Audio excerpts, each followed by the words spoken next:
دعوت تبلیغ دعوت تبلیغ ایمان کو بڑھا دیتی ہے تبلیغ کی محنت، اعمال سکھا دیتی ہے تبلیغ کی محنت، سنتوں میں چلا دیتی ہے تبلیغ کی محنت، رحمت میں چھپا دیتی ہے تبلیغ کی محنت۔ مدینہ مرکز بیجاپور۔ السلام علیکم ورحمۃ اللہ وبرکاتہ۔ یہ جے پور اجتماع کا بیان ہے۔ بعد عصر مفتی امجد علی صاحب دامت برکاتہم یہ نکاح کی مجلس میں بیان فرما رہے ہیں۔ آپ تمام حضرات سے درخواست ہے کہ بیان کو پورے دھیان و توجہ کے ساتھ میں سنیں اور ان تمام باتوں پر عمل کرتے ہوئے پوری امت تک پہنچائیں۔ العالمين والصلاة والسلام على أشرف الأنبياء والمرسلين وعلى آله وأصحابه أجمعين. أما بعد فأعوذ بالله من الشيطان الرجيم. بسم الله الرحمن الرحيم. لقد كان لكم في رسول الله أسوة حسنة. صدق الله العظيم. میرے بھائیوں، دوستوں، عزیزوں، بزرگوں، آپ حضرات جن کے بچوں اور بچیوں کے نکاح اس وقت میں اس مبارک نورانی روحانی مجلس میں اور اجتماع میں ہونے جا رہے ہیں، بڑے قابل مبارکباد ہیں۔ اللہ تعالیٰ آپ کو، آپ کے بچوں اور بچیوں کے نکاحوں کو مبارک فرمائے۔ پورے مجمع کی دعائیں اور برکتیں لینے کے لیے آپ حضرات نے اپنے بچوں اور بچیوں کے نکاحوں کے لیے یہ اجتماع کی مجلس کا انتخاب کیا ہے۔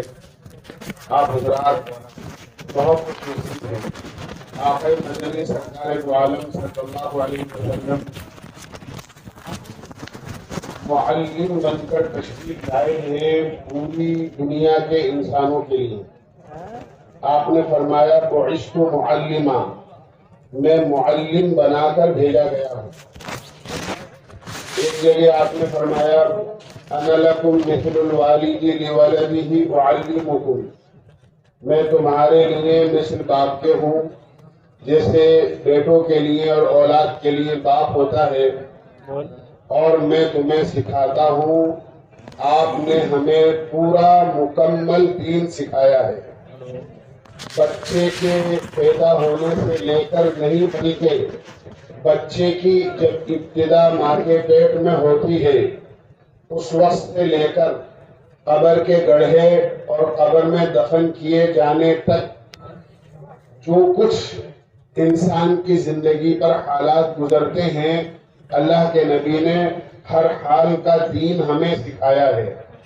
آپ نے جس طرح ہمیں ایمان سکھایا، نماز سکھائی، روزہ رکھنا سکھایا، زکوٰۃ دینا سکھایا، حج کرنا سکھایا، گھر کی زندگی سکھائی، باہر کا کاروبار اور لین دین سکھایا، اسی طرح ایک بڑی ذمہ داری ماں باپ کے اوپر یہ ہوتی ہے کہ جب بچے اور بچیاں جوان ہو جائیں اور شادی کے قابل ہو جائیں تو ان کے ہاتھ پیلے کر دیے جائیں، ان کی شادی کر دی جائے، ان کا نکاح کر دیا جائے۔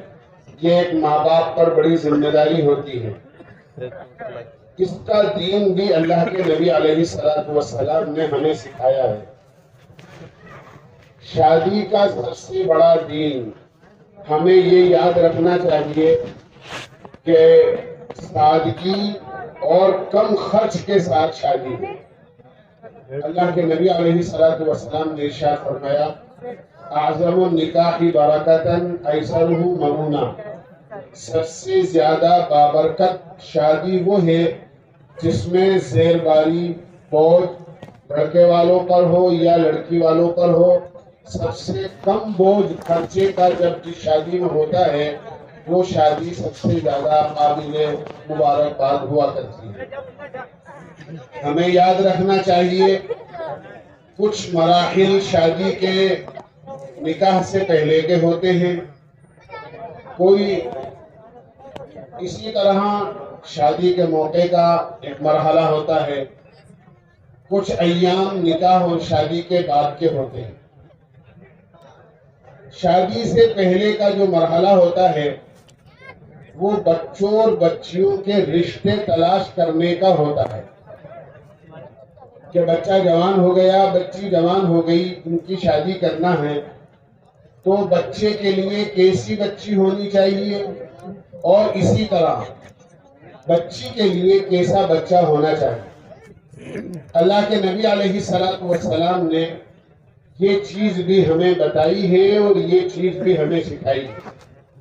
آپ نے فرمایا اذا جاءکم من ترضون دینہ وخلقہ فزوجوہ وَإِلَّا تَفْعَلُوهُ تَكُنْ فِتْنَةٌ فِي الْأَرْضِ وَفَسَادٌ كَبِيرٌ۔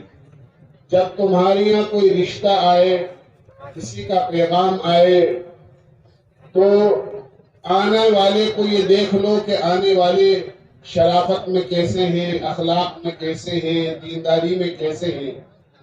اگر تم بچے کی دینداری پر، شرافت پر مطمئن ہو تو بچی کا رشتہ اس سے طے کرو، اور خدا نہ خواستہ تم نے ایسا نہیں کیا، کسی اور چیز کو ملحوظ رکھا اور دینداری کو ملحوظ نہیں رکھا تو فرمایا پھر فتنے آئیں گے، فساد آئیں گے، رشتوں میں محبتیں پیدا ہونے کے بجائے عداوتیں اور نفرتیں پیدا ہوں۔ بچی کے بارے میں فرمایا کہ جب بچہ جوان ہو جائے اور اس کے لیے کسی دلہن کی تلاش ہو اور بچی کی تلاش ہو تو فرمایا تنکح المرأة ل40، عورت سے شادی 4 بنیادوں پر ہوتی ہے، لمالہا ولحسبہا ولجمالہا ولدینہا۔ بعض لوگ شادی حسن و جمال کی بنیاد پر کرتے ہیں کہ بچہ خوبصورت ہونا چاہیے، بچی خوبصورت ہونی چاہیے، صرف وہ یہی چیز دیکھتے ہیں۔ آقا مدنی سرکار دو عالم صلی اللہ علیہ وسلم کے نورانی ارشادات کی روشنی میں پتہ لگتا ہے کہ یہ طریقہ مسلمانوں کا نہیں ہے بلکہ یہ نصارہ اور عیسائیوں کا طریقہ ہے۔ فرمایا بعض لوگ مال کو ملحوظ رکھتے ہیں، شادی میں لڑکی والوں سے بھی مال کی امید رکھتے ہیں، سامان زیادہ ملے گا، جہیز زیادہ ملے گا، کچھ اور چیزیں ملیں گی۔ اسی طرح لڑکی والے لڑکے والے میں یہ دیکھتے ہیں کہ لڑکا کماؤ پوت ہے، ہماری بچی کو خوب پال سکے گا، اچھی تنخواہ ہے، کہیں ملازم ہے یا بڑھیا بزنس مین ہے۔ بعض لوگ مال کو ملحوظ رکھتے ہیں جانبین سے۔ آپ نے فرمایا یہ یہودیوں کا طریقہ ہے۔ اسی طرح فرمایا بعض لوگ خاندان، حسب نسب، یہ اونچے خاندان کے ہیں، یہ اعلیٰ خاندان کے ہیں، سماج میں اور معاشرے میں ان کی بڑی عزت ہے، یہ بڑے اونچے اور بڑے لوگ سمجھے جاتے ہیں۔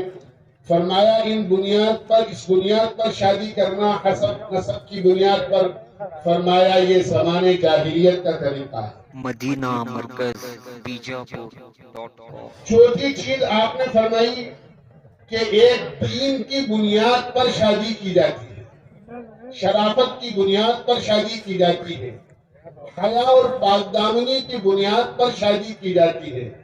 آپ نے فرمایا یہ میرا طریقہ ہے، جناب رسول اللہ صلی اللہ علیہ وسلم کا طریقہ یہ ہے کہ دین کی بنیاد پر شادی کی جائے۔ یہ شادی سے پہلے کے مراحل ہوتے ہیں جن میں بچوں کی اور بچیوں کی شادی اور رشتے کے لیے ایک دوسرے کے رشتے تلاش کیے جاتے ہیں۔ ہمیں اس کی بھی ہدایت ہے، ہمیں بچہ کیسا تلاش کرنا ہے اور بچی کیسی تلاش کرنا ہے۔ اسی طرح جب شادی کا موقع ہوتا ہے تو اللہ کے نبی علیہ السلام نے ارشاد فرمایا اعلنوا هذا النکاح واجعلوه فی المساجد۔ نکاح کو بتا کر کیا کرو، اعلان کر کے کیا کرو اور اس کو مساجد میں منعقد کیا کرو۔ نکاح کی مجلس مسجد میں ہونی چاہیے۔ اعلان کر کے اور بتا کر نکاح کرنے کا مطلب یہ ہے لڑکا لڑکی آپس کے اندر فیس بک پر ایک دوسرے سے بات ہو گئی، لڑکے نے لڑکی کو پسند کر لیا اور لڑکی نے لڑکے کو پسند کر لیا، آپس کے اندر انہوں نے یہ طے کر لیا کہ ہمیں دونوں کو آپس میں شادی کرنی ہے، نہ ماں کو خبر، نہ باپ کو خبر، نہ رشتہ داروں کو خبر، چھپوا چوری کسی کے پاس دور جا کر نکاح کر لیا۔ آپ نے ایسے نکاحوں سے منع فرمایا۔ زندگی بھر ماں باپ بچوں کو پالتے ہیں، پوستے ہیں اور ان کی تعلیم و تربیت کا انتظام کرتے ہیں، ان کی پرورش کرتے ہیں۔ بچہ اور بچی جوان ہونے کے بعد جب ماں باپ سے یہ کہتے ہیں ہماری بعد کی زندگی اور ہمارے مستقبل اور ہمارے فیوچر کے اندر آپ دخل نہ دیں، ہم نے اپنی زندگی کا راستہ خود اپنی چوائس سے اور اپنی مرضی سے اختیار کر لیا ہے، یاد رکھیں یہ ماں باپ کے لیے سب سے زیادہ تکلیف دہ چیز ہوتی ہے۔ اس لیے فرمایا چھپوا چوری نکاح مت کرو، بلکہ بتا کر ماں باپ کو خوش کر کے ماں باپ کی مرضی سے شادی کرو، اور مسجد میں نکاح کی مجلس منعقد کرو۔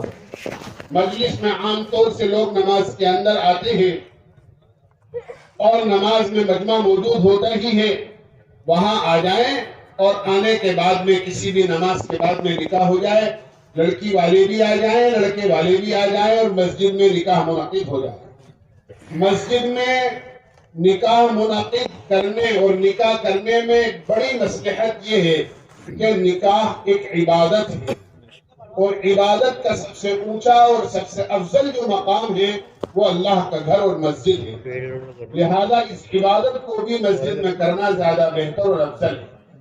دوسری چیز یہ ہے کہ نکاح جب مسجد سے باہر ہوتا ہے تو ہم جانتے ہیں کہ نکاح کتنی خرافات سے، لایعنی چیزوں سے اور رسومات سے گھرا ہوا ہوتا ہے۔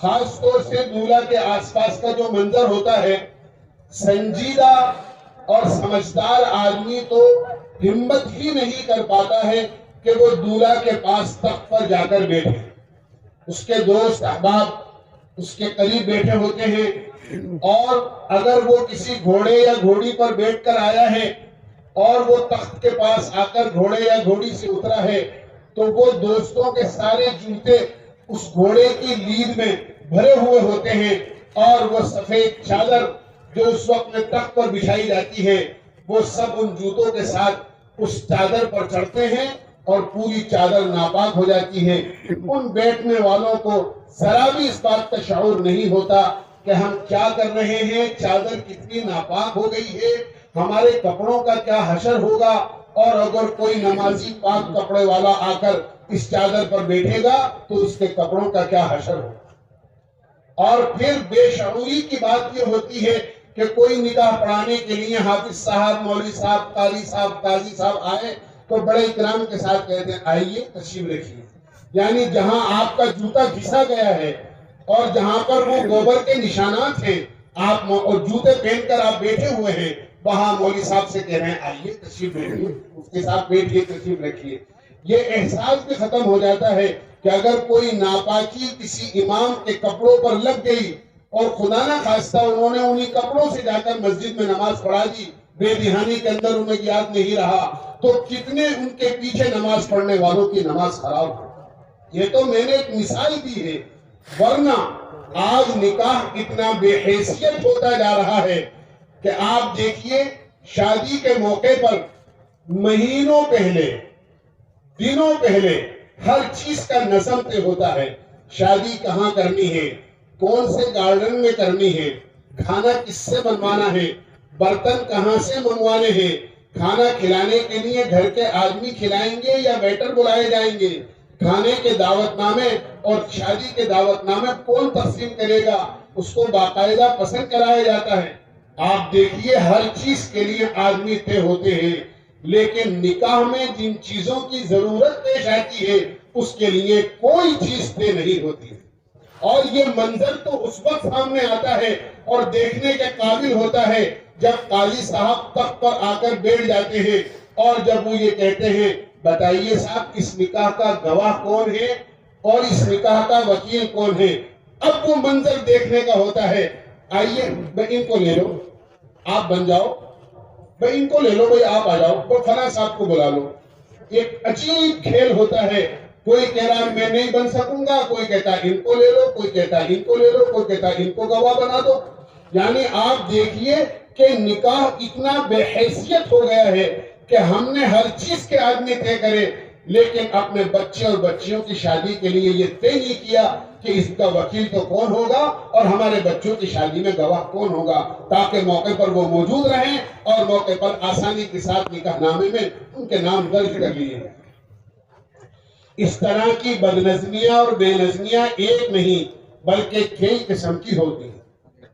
ایک، شادی سے پہلے میں نے عرض کیا جہیز، یہ تو کسی روایت میں سامان کا لینا یا اس کی امید رکھنا کہ لڑکی والا سامان دے گا. ارے لڑکی والا تو لڑکی دے رہا ہے، اپنی عزت دے رہا ہے آپ کو، اور پھر یہ امید رکھنا کہ ہاں صاحب لڑکی تو خیر دے ہی رہے ہو لیکن اور کیا دو گے. یہ بھی خوب بات ہے کہ لڑکی والا لڑکی بھی دے، سونے کا پلنگ بھی دے، کھانے پینے کے برتن بھی دے، استعمال کا فرنیچر بھی دے، آپ کو چلنے پھرنے کے لیے گاڑی اور سواری بھی دے. کتنا ظلم ہے اس لڑکی والوں پر جس سے لڑکے والے یہ امید رکھتے ہیں کہ یہاں سے ہمیں کوئی سامان ملے گا.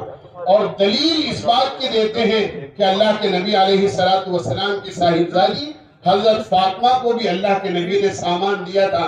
یاد رکھیں انتہائی بھول ہے ان کی اور غلط فہمی میں ہے جو اس بات کو سمجھتے ہیں. حدیث پاک کا خلاصہ اور حدیث پاک کا مضمون یہ بتاتا ہے کہ حضرت علی رضی اللہ عنہ سے جب اللہ کے نبی نے پوچھا، ان کا پیغام جب آیا کہ تمہارے پاس کیا ہے، تو انہوں نے کہا میرے پاس تو کچھ نہیں. اللہ کے نبی نے فرمایا وہ زرا کیا ہوئی جو فلاں جنگ کے موقع پر تمہارے پاس تھی. کہنے لگے اللہ کے نبی وہ تو ہے میرے پاس. اس کو منگوایا گیا اور اس کو منگوا کر بکوایا گیا، اور جو اس کی قیمت آئی اس قیمت سے کچھ ضرورت کا سامان اس لیے منگایا گیا کہ حضرت علی کا کوئی ولی نہیں تھا، اللہ کے نبی ہی کی کفالت کے اندر وہ پلا کرتے تھے، اور گھر بھی نہیں تھا.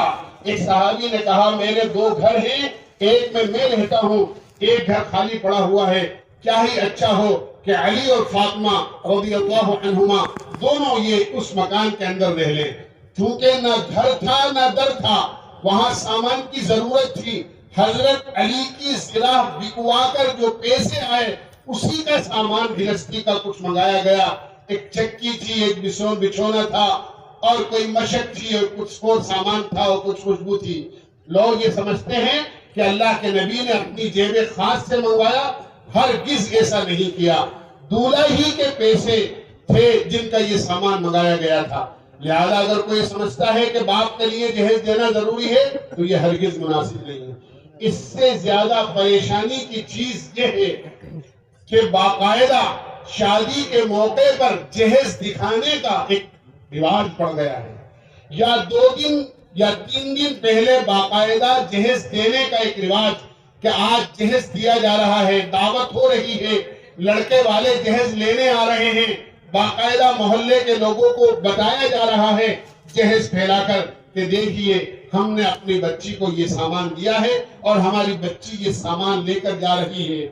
اور ہم بھول جاتے ہیں کہ ہمارا محلہ صرف ہمارے جیسے مالداروں کا نہیں ہے. اس محلے میں وہ غریب آدمی بھی رہتا ہے، اور ہماری بچی کا جہیز دیکھنے کے لیے اس غریب آدمی کی بچیاں بھی آ رہی ہیں جن کا باپ روزانہ اپنا ٹفن لے کر چوکی پر جاتا ہے اور دن بھر انتظار کرتا ہے کوئی مجھے اپنی مزدوری پر رکھ لے. لیکن اس کے بڑھاپے کو دیکھ کر، اس کے ہاتھ پیروں کی کمزوری کو دیکھ کر کوئی اس کو مزدوری پر لے جانے کو تیار نہیں ہوتا. اور وہ اپنا وہ ٹفن جو کام کرنے کے دوران کھانے کے لیے گھر سے لے کر جاتا ہے، خالی ہاتھ وہ اپنا ٹفن جب شام کو یا دوپہر کو مزدوری نہ ملنے کی وجہ سے واپس لے کر لوٹتا ہے. اس کا ایک ایک قدم 10 کلو کا ہوتا ہے، اور اس کو شرم آتی ہے بغیر مزدوری کے میں اپنے گھر میں جا کر کیا منہ دکھاؤں گا. آج تو میرے گھر کا چولہا بھی نہیں جل سکے گا. جب اس کی بچیاں اس مالدار آدمی کی بچی کا جہیز دیکھتے ہیں، کیا ان کے دل پر آرے چلتے ہوں گے اور ان کا دل کتنا دکھتا ہوگا، کاش میرے باپ کے پاس بھی کچھ ہوتا تو میرا باپ بھی آج ہماری شادی کر دیتا، ہماری عمریں زیادہ نہیں ہوتی اور ہم 30 سال اور 35 سال کی نہیں ہو جاتی اگر ہمارے باپ کے پاس بھی کچھ جہیز دینے کے لیے ہوتا۔ یاد رکھیں، اگر ہماری اس فنکشن کی وجہ سے، ہمارے اس سامانوں کو دکھانے کی وجہ سے کسی غریب کی بچی کا دل دکھتا ہے اور اس غریب کی بچیوں کے لیے شادیاں مشکل ہو جاتی ہیں، یاد رکھیں اسی دن سے اللہ کی طرف سے آپ کے بچوں کے درمیان میں بجائے محبتیں ڈالنے کے اللہ کی طرف سے نفرتیں ڈالنے کا فیصلہ ہو چکا ہوتا ہے۔ اس لیے کہ آپ نے غریبوں کا دل دکھایا ہے، آپ اپنی بچی کو دے رہے ہیں تو آپ دکھانے کی کیا ضرورت ہے، نمائش کی کیا ضرورت ہے؟ آپ نے اپنی بچی کو بچپن میں دودھ پلایا تو آپ نے کہا بیٹا دودھ کسی کو دکھاتے نہیں ہے، خاموشی کے ساتھ میں آپ پی لو۔ بچی کو اچھا لقمہ آپ نے کھلایا، آپ نے چھپ کر کھلایا۔ آج بچی کو اپنے گھر سے رخصت کر رہے ہیں تو سامان دے کر دنیا کو کیوں دکھا رہے ہیں؟ یہ انتہائی اسلام کے خلاف رسم ہے میرے بھائیوں، دوستوں، بزرگوں، ہمیں اسے بالکل چھوڑ دینا چاہیے، ہمیں اس سے باز رہنا چاہیے۔ اسی طرح میرے بھائیوں، دوستوں، بزرگوں، کچھ شادی کے بعد کی باتیں ہوتی ہیں، نکاح ہو گیا، شادی ہو گئی، شادی ہونے کے بعد میں صرف دولہا والوں کے ذمے کام ہوتا ہے کہ وہ اپنے شادی کے بعد میں، رخصتی کے بعد میں ولیمہ کرنے، دلہن والوں کے ذمے واپس سے کسی دن دولہا والوں کو بلانا اور ان کی دعوت کرنا، کوئی ان کی ذمہ داری نہیں ہے۔ انہوں نے نکاح کر دیا، بچی رخصت کر دی، بچی چلی، بس دولہا والوں کے ذمے ہیں کہ وہ ولیمہ کریں اور ولیمے میں غریب اور امیر کو شریک کریں اور اپنا ولیمہ بھی سادگی کے ساتھ کریں۔ آقا مدنی سرکار دو عالم صلی اللہ علیہ وسلم کی کئی شادیاں ہوئی اور ان کی بڑی بڑی مصلحتیں ہیں جو اس وقت میں بیان کرنے کی گنجائش نہیں ہے اور نہ موقع ہے، لیکن اللہ کے نبی علیہ السلام کی شادی ہو رہی ہے دو جہاں کے سردار کی، اور ولیمہ ہو رہا ہے۔ کس طرح ولیمہ ہو رہا ہے؟ ایک شادی کا ولیمہ ہوا، آپ سفر میں ہیں، اللہ کے نبی علیہ السلام نے صحابہ سے فرمایا تمہارے پاس سفر کا توشہ ہے؟ صحابہ نے فرمایا ہاں موجود ہے۔ کسی کے پاس ستو تھے، کسی کے پاس پنیر تھا، کسی کے پاس کھجوریں تھی، توشہ جمع کیا گیا، خالی دسترخوان بچھایا گیا، آپ نے سب کو دسترخوان پر پھیلا دیا، فرمایا سب مل کر اسے کھا لو، یہ تمہاری ماں کا ولیمہ ہے۔ حضرت عائشہ رضی اللہ عنہا فرماتی ہے خدا کی قسم میں اللہ کے نبی علیہ السلام کی سب سے محبوب بیوی تھی، لیکن جب میری شادی کا ولیمہ ہوا نہ کوئی بکرا اور بکری ذبح ہوئی بلکہ ایک دودھ کا پیالہ تھا جو اللہ کے نبی کی خدمت میں کہیں سے ہدیہ بھیجا گیا تھا۔ موجودہ صحابہ نے گھونٹ گھونٹ بھر کر اس پیالے سے دودھ پی لیا، یہی میری شادی کا ولیمہ تھا۔ لہذا پتہ چلا جیسی گنجائش ہو آسانی کے ساتھ بغیر زیرباری کے سادگی کے ساتھ لڑکے والوں کو اپنا ولیمہ کر دینا چاہیے۔ اسی طرح ایک بڑی ذمہ داری ہے کہ ماں باپ بچی کو یہ سبق دیں کہ اسے اپنے شوہر کے ساتھ اور سسرال میں کس طرح زندگی بسر کرنی ہے۔ باقاعدہ قرآن کریم میں، احادیث میں اللہ کے نبی علیہ السلام نے اور اللہ تعالیٰ نے قرآن کریم میں عورتوں کو سمجھایا ہے انہیں اپنے شوہر کے ساتھ کس طرح رہنا ہے۔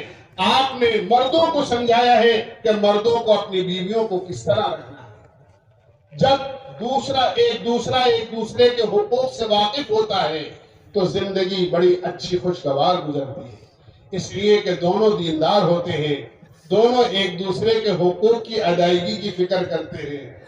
اگر ظاہری اسباب میں جو چیزیں شادی کے موقع پر ہم دیکھتے ہیں اگر اس میں ڈیفرنس بھی ہوتا ہے تو کوئی ایسی بات نہیں ہوتی ہے، دونوں خوش رہتے ہیں۔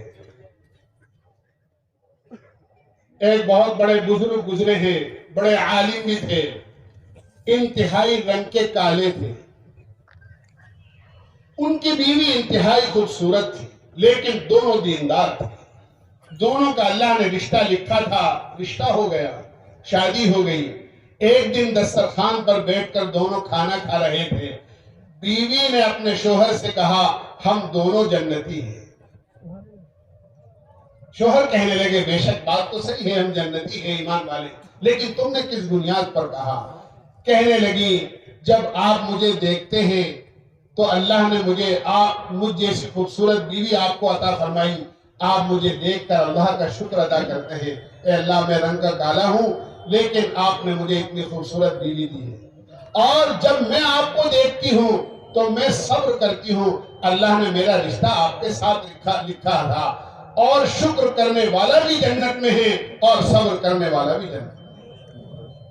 دونوں میں کتنا ڈیفرنس ہے, لیکن دونوں ایک دوسرے سے خوش ہیں اس لیے کہ دونوں میں دینداری ہے. حدیث پاک کا مضمون یہ بتاتا ہے کہ جب بیوی اپنے شوہر کو دیکھ کر خوش ہوتی ہے گھر میں اور خدمت کرتی ہے, اس کی فرمانبرداری کرتی ہے, اسی طرح شوہر اپنی بیوی کو دیکھ کر خوش ہوتا ہے اور غلط دوسری طرف نظریں ڈالنے سے اپنے آپ کو محفوظ رکھتا ہے. بیوی شوہر کو محبت سے دیکھ رہی ہے, شوہر بیوی کو محبت سے دیکھ رہا ہے. اللہ آسمانوں کے اوپر سے ان دونوں کو اپنی رحمت کی نظر سے دیکھتا ہے. اس لیے ہم یہ طے کریں کہ ہم اپنے بچوں کی اور بچیوں کی شادی سادگی کے ساتھ کریں گے. آج زیادہ مہنگی شادیوں نے غریبوں کے لیے شادیاں مشکل کر دی ہیں.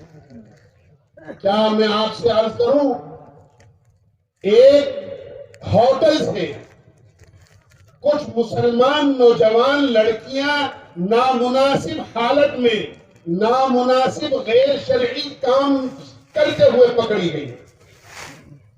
جب ان کو لا کر پوچھا گیا کہ تم نے اتنا بڑا غلط کام کا قدم کیوں اٹھایا, تو وہ رونے لگی اور کہنے لگی ہماری عمریں یہ ہوتی جا رہی ہیں, ہمارا باپ بہت غریب ہے, وہ ہمارے لیے جہیز کا انتظام نہیں کر سکتا, ہم کیا کرتے اپنی ضرورت اور خواہش پوری کرنے کے لیے سوائے گناہ کے راستے کے ہمیں کوئی راستہ نظر نہیں.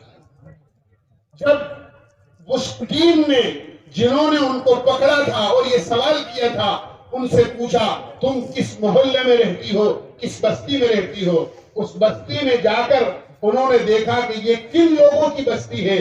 وہاں دیکھا 2 پان کی دکانیں ہیں جہاں پان ملتا ہے, سگریٹ ملتی ہے, گٹکا ملتا ہے, زردہ بکتا ہے. جب ان دونوں سے پوچھا کہ تمہاری سالانہ سیل کیا ہے, انہوں نے کہا ہماری دونوں دکانوں کی سالانہ سیل 25 لاکھ روپے. جس محلے اور بستی کے لوگ پان, بیڑی, سگریٹ میں سال کے 25 لاکھ روپے خرچ کرتے ہوں, اس محلے اور بستی کی بچیاں جہیز نہ ہونے کی وجہ سے, اپنی غربت کی وجہ سے سڑکوں پر جا کر اپنا منہ کالا کر رہی ہیں, اور مالداروں کو ہوش نہیں آتا کہ ہم اپنا مال پان کھا کر تھوک دینے اور سگریٹ پی کر تھوک دینے کے بجائے اگر ان بچوں کی شادی کرتے تو کتنی دعائیں ان کی ہمیں ملتی. اس لیے میرے بھائیوں دوستوں بزرگوں, نیت کریں کہ جس طرح آج ہم اس محفل میں اور اس مبارک مجلس میں نکاح کر رہے ہیں, آئندہ انشاءاللہ کوئی غیر شرعی کام نہیں کریں گے, بلکہ رخصتی بچیوں کی اور ولیمہ انشاءاللہ سادگی کے ساتھ کریں گے بھائی انشاءاللہ. اب انشاءاللہ خطبہ ہوگا, سکون کے ساتھ خطبہ سنیں. اس کے بعد جو حضرات جہاں بیٹھے ہیں وہیں انشاءاللہ ان کے نکاح پڑھانے والے موجود ہیں, وہ نکاح پڑھائیں گے. اور بالکل سکون کا خیال رکھیں, کسی قسم کا انتشار نہ کریں. اللہ رب العزت ہم سب کو ان تمام باتوں پر عمل کرنے کی توفیق عطا فرمائے.